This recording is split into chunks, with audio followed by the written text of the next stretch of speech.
Hello, everyone. My name is Irma Rodriguez. Thank you for joining us. We encourage you to use the chat for an interactive attendee communication, and you can use the Q&A tab to submit your questions. Let's get started. I would like to introduce Sandy Simcox and Chris Noon.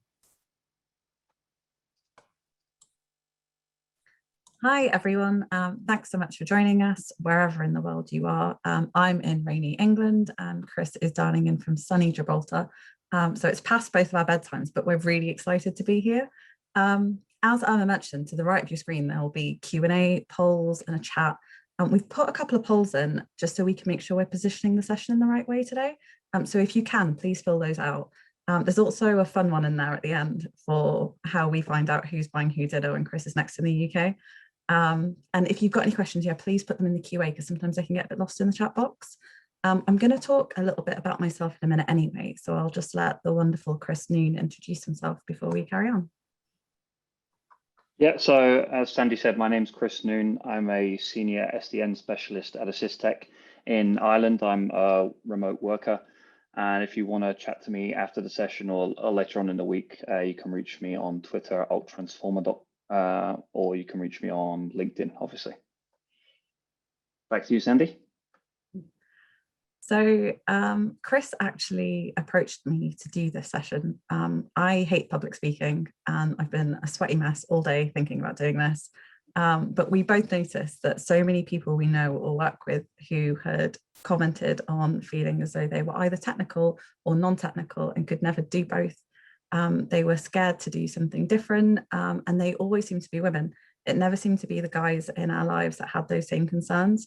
So he kindly agreed to co-present with me so we could try to address it and start talking about it with you all, but I didn't have to do it on my own. So thanks, Chris. No I'm going to quickly check the poll. I'm not ignoring you, I'm playing on my phone. I just want to know how you kind of answered. And actually, almost half of you have said that you think you can do both. So I think I'll spend a bit more time than I planned to today on talking about how I sort of transitioned between the two, because I think that might be more useful for the majority of you. What I think, and Chris, if you could go to the next slide, what I think is really important to remember for anyone who didn't vote in that way is that this is definitely a spectrum. I don't think anyone is one or the other. I don't think that you are just technical or you're just non-technical, and actually you can be better at one than the other, but that's usually because one side needs a bit more development and focus and one side is the side that you spent more time working on. I chose this tweet from the wonderful Kelsey Hightower as my slide because it shows I'm not the only one that feels this way. So many of the people within tech that we really admire and respect see it as a spectrum too, and probably have more faith in you than you do in yourself to be able to do both of those things. Which leads me nicely to what I think the real problem is and the reason why this keeps coming up, and that is imposter syndrome. Now, I'm the queen of imposter syndrome. It's something I'm actively working on and I'm managing it every day. And again, it's one of the reasons why I agreed to do the session, because I didn't think I could, and I didn't think I had enough to say or the right to say it. And it's mad because we all have so much valuable knowledge and experience to share, and we should do it more. And that goes for whatever your CV says so far. So if you've worked in a lot of technical roles, you bring a fresh perspective to non-technical roles. You see things a different way to everyone else. And vice versa, if you've worked in a lot of non-technical roles and are looking at going into something more technical. The companies that are really doing well and succeeding these days, and all the sorts of places that we all really want to work, if we're honest, they understand the importance of diversity and they're all talking about it. And diversity isn't just gender, it isn't just race, it's also experience. So it's a really great time to give your perspective. If you're looking at a team of white male engineers, I am telling you now that they need you, like they need you. They might not even know it themselves, but their manager or their director probably does. And if you want to create a product or deliver a service that your customers absolutely love and really sort of hits the nail on the head, you need a diverse group of people that are pulling that together. And that's diverse in both background and experience. And actually, if you look at senior managers and directors, they tend to have a really broad skill set rather than a specialized one. Most people who are kind of going into their careers focused on, I want to be a director as quickly as I can, will deliberately jump between different functions so they can get that experience really quickly and get that broad knowledge really quickly. Because being able to do both and knowing you can do both and being able to stand your ground and tell people that you can do both is really important when you get to senior roles. Most of the people I've met that are trying to climb that ladder as fast as they can, though, are still guys. Like, I've met some women that are trying to do it, but nowhere near as many. And LinkedIn did a gender insights report a couple of years ago now that showed men and women spend about as long as each other, like scrolling LinkedIn and browsing jobs, but men are way more likely to apply.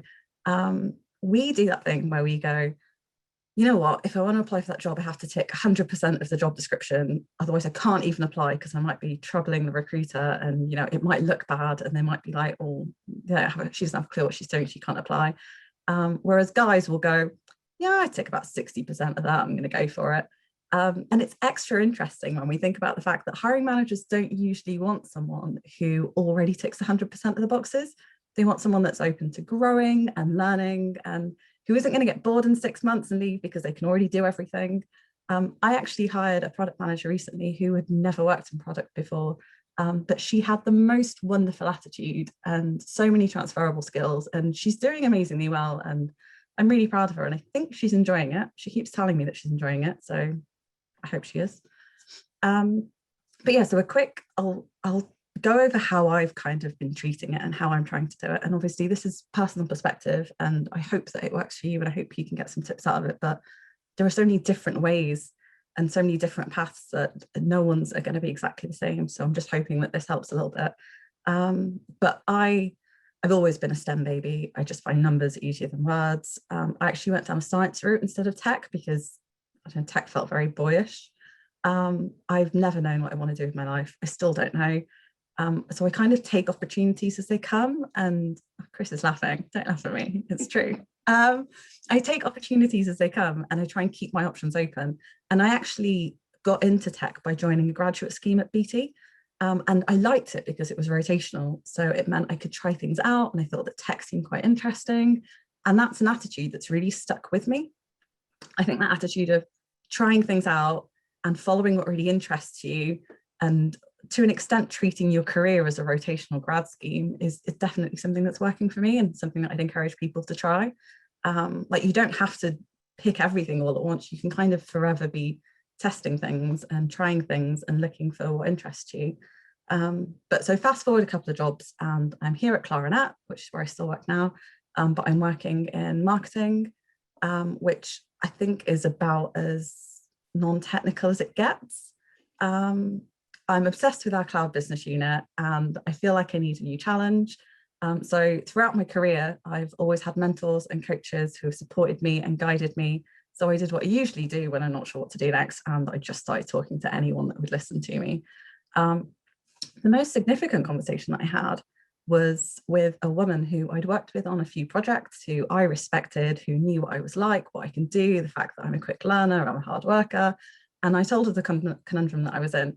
And she'd actually been a solution architect in the past and was now the director responsible for all of our cloud sales, solution design, alliance management, portfolio. So I knew that she'd done this transition before, and I just genuinely wanted to get her opinion on it more than anything else.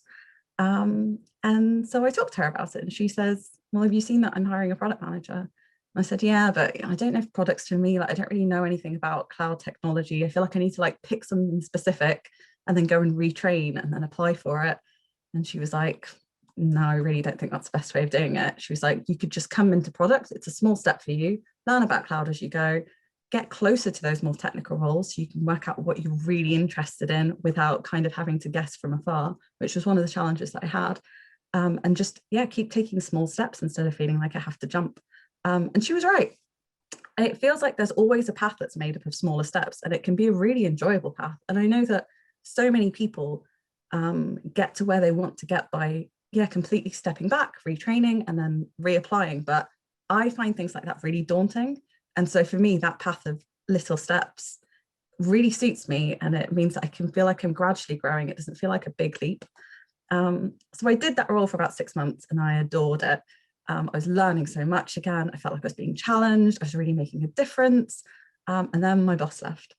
And so many colleagues, I think maybe Chris as well, messaged me being like, you're going to apply for this role, like, you should apply for the role.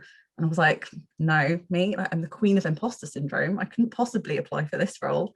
And while they were recruiting, I noticed that they were considering a lot of candidates who had really similar backgrounds to mine. They were product managers who were kind of ready to step up, really wanted to sort of be somewhere for a while and help drive their roadmap and make a real impact. And interestingly, they were all guys. And I realized that I was doing what that LinkedIn survey talked about. And I was saying no because I didn't fit all of the tick boxes. And these guys were like, yeah, I'm at 60%, I'm going to go for it. And actually, if I didn't step up and go for it, I'd find that I ended up working for someone that was very similar to myself and actually helping them to step into the role and grow. So I went for it. I spoke to my ex-boss, got his approval and his recommendation, spoke to my director, spoke to all the stakeholders that I knew. And yeah, I got it. And now I head up the cloud portfolio here, and it's amazing. I absolutely love it. I get to learn about new technologies every day. I get to really help shape the future of the business. People care about what I have to say. And it's amazing. And I still don't feel like I deserve it or I know what I'm doing. But again, that's something that I'm slowly working at. But I know that my next step isn't necessarily to go up. I want to move to the side and I want to do something that's more technical. And I don't know if that's being an SRE or going into data. And I actually think that solution architect roles at the big cloud providers look really interesting. And my broad knowledge of cloud technologies and my ability to relate that technology to customers and my soft skills would make me great at it. And it would be a small step. It wouldn't be a big leap. So I did what I always do. And I've already told everyone I know in those areas that I think that could be my next step. And I've asked them what they think and what areas they think I should develop to get there.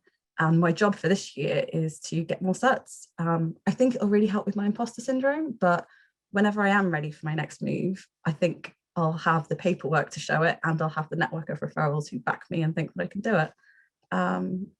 Yeah, so that's how I go about it. I do it through being naturally curious, obsessed with my personal growth, and speaking to anyone who will listen. I couldn't have done it in isolation. I don't think I'd have seen the same success if I was just firing out CVs to companies. And I know that everyone doesn't work somewhere that they get these opportunities. I'm really lucky that I worked somewhere that there was this step into. So it's really important to have a network outside your company too. Events like today are great for building that up. Like, we're all on the internet and we're all here because we really want to support each other. We want to see each other grow. So like, reach out to anyone you see today, because I'm sure they'll be happy to give you advice and support. And there have been so many sessions today on LinkedIn profiles and networking and CV building that have touched on how to tweak how you describe what you're doing now to fit what you want to do next. That if you missed any of them, I'd highly recommend you go back and listen to them. But yeah, you aren't stuck. You just need to keep at it and ask for help. And if you're like me, get a mentor, which is something that Chris is going to talk about now. Really good transition, Sandy. Last one. Yeah, so I wanted to talk a little bit about mentoring today. So Sandy's spoke at length about her career and how mentors have helped her. And I think maybe you don't have to call them mentors. They could be friends or colleagues. They could be above or below you. They can all direct you in different ways. And hopefully they'll all put you on the right path. So I do want to start today with a slight disclaimer. Obviously, I am not an expert at getting women into technology. While I am presenting, I would love your feedback. I would love to get better at helping women transition into tech or transition through tech. So if you like some of the stuff I said today, or you don't think I'm focusing on the right areas, please let me know. Please get to me on LinkedIn or Twitter, and I'll happily tweak my approach. But it is a learning curve for me. So I will start by saying that. So when we're talking about mentoring, so there is a couple of different areas, and I think the approach is similar for some of them. So if you're transitioning from non-technical to technical, which we can tell by the poll, there's not a tremendous amount of you already doing that. You're already kind of in technology. It'll be very similar to that mentoring within a technical track. So I think when you are mentoring, it's good to have multiple mentors. So Sandy was talking about how she's got multiple friends. She leans on multiple people that can give her different advice. Maybe someone's got experience in one area, others have it in other areas. I really think it's key to get that broad perspective from mentors, even multiple perspectives, and that can always help guide you. But as a mentor, I think it's a really good kind of practice to try and find out where your mentee is now. Where do they want to get to and what interests them? Sandy spoke about how she really likes the solution architecture piece, and me and Sandy have spoke about that as well.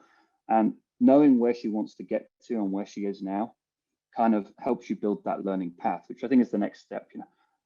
What do we feel Sandy needs to do to get there? She might think it's more certs. I might think it's more experience. Maybe we can compromise and kind of come up with a plan together. And I think getting that, where do they want to go, where are they, and building that learning path kind of really helps them set out a 1 year, 2 year, or 3 year plan. I'm a huge fan of those type of plans, and I've done them for the last 5-6 years. And then I think planning that career trajectory, and that kind of goes in with that learning path as well. So if Sandy does want to become a solution architect, okay, when should she be getting these certs? How is she going to get her hands-on experience if she needs any more hands-on experience? When should she be applying for these roles? What type of roles, what type of companies, all that kind of stuff. At the end of the day, it always comes down to the individual, but mentors can kind of try and steer you in that right direction with, what they think works best for you. And like Sandy said, maybe she wouldn't have applied for a certain role because she doesn't think she ticks all the boxes, but she ticks far more than some of the other applicants. So why not give that a go? And I think all that's key, and leaning on those multiple mentors can really help. But I think once women are in those technical roles and they become experts, I think something we don't do well as men is champion that person. So I work with a number of highly technical women, and I think it's important to do things like collaborate. So Sandy doesn't like public speaking, but I forced her into this one. And I hope, like, going into the future, that we actually get a few more presentations. Now she's done that first one and she's got over that fear factor. And I think it's really important to do extra collaboration, whether that be blogs, vlogs, interviews, presentations, anything will do. And I think it's just getting them out there and just getting them known and getting them comfortable in that limelight, which I think is great. I think we also, as men, we need to advocate for women. There's a lot of times we're in meetings and we're talking about a job that needs doing, maybe a cloud migration, maybe someone needs to set up something for a new customer. If you're sat in there and you're too busy, why can't we recommend someone? We can say, oh, you know what, Sandy would love to do that. She wants to gain experience in setting up an AWS environment from scratch. It's a small customer. I'll shadow her. Let's get that advocation going and making sure that they're getting as many opportunities as we can give them. And then I think it's always, I wouldn't say always, make the appropriate introductions. I mean, not everyone needs a knight in shining armor. We don't need to, run around making sure everybody knows who you are. But I've noticed when I bring technical women into conversations with customers, more often than not, they're assumed to have some kind of soft skilled role, whether it be, an account manager or something like that. And I think it's important when they come in and they are highly technical. If it happens constantly, maybe every now and then give them a bit of respite and say, oh, I'm bringing in Sandy into the conversation. She's our expert in cloud migrations. Instantly, the kind of switch changes and everybody's mindset automatically knows that Sandy is now a highly technical, highly capable person. And like I said, doesn't need to happen every time, but I'm sure the respite is more than appreciated. And there's a few things I want to work on going forward. So these are the kind of things I want feedback from everyone in the presentation today. So omission is not proactive. So for me, I've seen, especially when I was younger, a lot of comments fly around meeting rooms and no one really said anything, whether, they were putting down a certain person or a group of people. I think it's important, especially now, to make sure that you stand up for those things that aren't quite right. And you try and change that culture from within, whether it just be that meeting, whether it be your department, or whether it be the company as a whole. Let's try and get that positive thinking, that good level of interaction in all of our environments at work. And then I think it's good to dedicate time to interested mentees. This doesn't only go for women in tech, it can go for any shy people. If you find that they're hungry and they're really keen to learn and they're putting in a lot of effort, but they're not reaching out to you very often, then maybe it's good to set a weekly reminder, a 2-week reminder to reach out to them, make sure, they're okay, have they got any questions, that kind of stuff. Just checking in with them and making sure that you're helping as much as you possibly can. Don't rely on them constantly coming to you. Make sure they know you're not bothering them and you're there to be leaned on. And then something I've been doing for the last 3 or 4 years, when I worked at Claranet with Sandy, it's something I did there, is I asked questions of the people in employers, so HR or my manager. I hired for a number of technical positions and I rarely saw any female CVs. So I started asking HR, why aren't we seeing female CVs? Is it that they just don't get to me, or no one's actually applying? Could we do recruitment drives to make sure women know that we're interested in their CVs? They don't need to tick 100% of the boxes. They only need to tick the 60. So asking questions of HR and management to make sure you're kind of getting those CVs in and you're getting those applicants, I think is really important, and that'll help women feel more comfortable about getting into tech.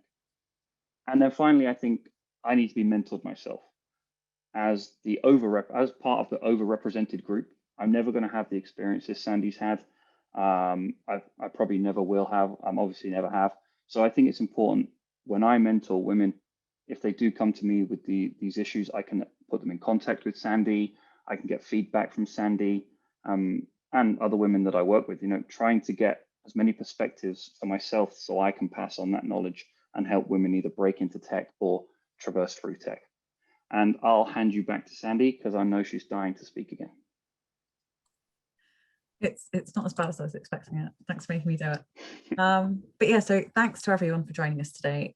We're going to go to the Q&A and answer questions, but it's 11 p.m. here. It's midnight for Chris. So we'll be on the Hoover app afterwards to chat with everyone for as long as we can. But if we then go to bed, feel free to reach out to us on Twitter or LinkedIn or just anywhere you can find us if you want to talk about anything that we said. And don't forget to vote for me on the poll, so Chris has to pay for dinner. But yes, thanks so much. And I guess we'll take questions now, Emma. Yes, so we do have time for probably one question. There are a couple in the chat. What types of roles or opportunities should one be looking for when trying to move from an engineering background to more leadership positions such as program or product management that may not be as technical? Chris, do you want to take it or should I? Yeah, we can both have a chime at it if you want. So when I first started my career, I was considered an engineer. I would always sit behind a keyboard and always be coding something. And I found it quite difficult to get into kind of the softer roles, like the more managerial roles, because I never led teams and stuff like that. I think Sandy's advice was great during the presentation. Sometimes you don't always have to move up. Sometimes a sideways move. So if you move sideways to a different company, they get that expertise that you used to have, but you're trading off with they're going to give you some of them soft skills, or they're going to let you lead a small team, that kind of stuff. So job hops, and I do it quite a lot, admittedly. I don't always have to go up. I've hopped sideways to get jobs that I wanted or learn skills that I want to learn. So I think for me, that's a good move to get those extra skills that you need. My answer is going to be tell everyone that you want to do it. So like there'll be a PM function within your organization if you're working in engineering.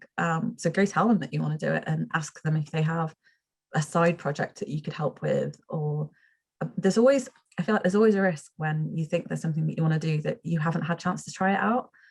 So speaking to people within your organization about doing it gives you the chance to try it out and know that it really is something that you want to do.